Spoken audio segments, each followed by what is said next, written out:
In this video, I'm going to show you how to buy S&P 500 on XTB. Now, the first thing you have to do here, you want to open up their web trader, so the X Station 5, and then you want to go to the Market Watch up here on the left-hand side. You want to click on this button over here, and then you want to go ahead and click on ETF and more.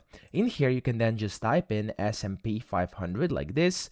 And as you can see here, you'll see the different S&P 500s available over here. You can then just basically click on the one you would like to get.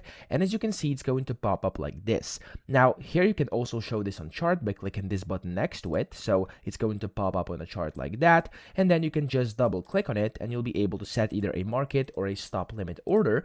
And then here you can select the volumes. You can then see the contract value. You can set stop losses, take profits. You can do pretty much whatever you want over here and then just buy or sell, or of course you could also place a stop or limit order with an expiration date and time, the volume, stop loss, take profit, etc. Okay, so that's how you can do it. I hope this video helped you out. If it did, please subscribe to the channel and help me out as well.